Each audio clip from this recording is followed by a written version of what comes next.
শীতের সকালে সুস্থতার আলো ছড়িয়ে দিতে সাবরুমে নতুন উদ্যোগ।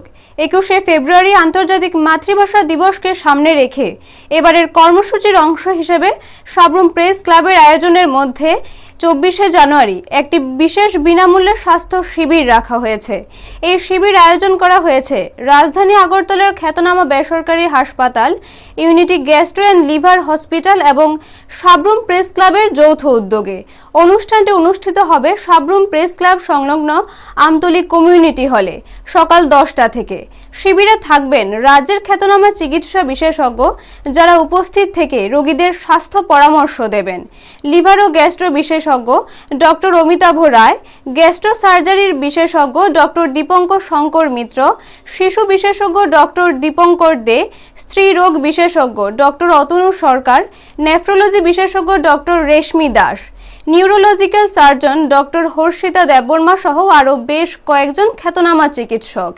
সঙ্গে থাকবেন দৃষ্টি পরীক্ষক বিনা দেব এবং ফিজিক্যাল থেরাপিস্ট রিমা সরকার, যারা চোখ ও শারীরিক স্বাস্থ্যের পরীক্ষা নিরীক্ষায় সহায়তা করবেন।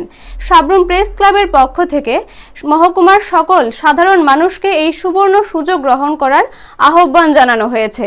মানুষ যাতে শিবিরে এসে বিশেষজ্ঞদের সঙ্গে সরাসরি পরামর্শ নিতে পারেন এবং তাদের স্বাস্থ্য সম্পর্কে সচেতনতা বৃদ্ধি করতে পারেন, সেই লক্ষ্যে এই আয়োজন বলে সাবরুম প্রেস ক্লাবের পক্ষ থেকে জানানো হয়েছে। ব্যুরো রিপোর্ট, নিউজ তৎকাল 24। 21শে ফেব্রুয়ারি আন্তর্জাতিক মাতৃভাষা দিবস উপলক্ষে প্রত্যেক বছর সাবরুম প্রেস ক্লাব বিভিন্ন অনুষ্ঠান করে থাকে। এই বছরও ঠিক একইভাবে বিভিন্ন কর্মসূচি হাতে নিয়েছে। এর মধ্যে আগামীকাল একটি মেগা স্বাস্থ্য শিবির অনুষ্ঠিত হবে সাবরুম প্রেস ক্লাবের পাশেই আগরতলা ইউনিটি গ্যাস্ট্রোলজি লিভার হাসপাতালের এবং সাবরুম প্রেস ক্লাবের যৌথ উদ্যোগে রাজ্যের বিভিন্ন খ্যাতনামা বিশেষজ্ঞ ডাক্তারদের নিয়ে এই স্বাস্থ্য শিবির অনুষ্ঠিত হবে। এটা কি সম্পূর্ণ বিনামূল্যে? সম্পূর্ণ বিনামূল্যে অনুষ্ঠিত হবে এবং সকলেই এ থেকে পরিষেবা নিতে পারবে। বিশেষজ্ঞ ডাক্তার থেকে বিভিন্ন পরামর্শ নিতে পারবে। এখানে বিভিন্ন রকম সুগার, ব্লাড সুগার টেস্ট থেকে শুরু করে বিপি থেকে শুরু করে বিভিন্ন পরিষেবা এখানে দেওয়া হবে সম্পূর্ণ বিনামূল্যে। আপনারা দেখছেন নিউজ তৎকাল 24।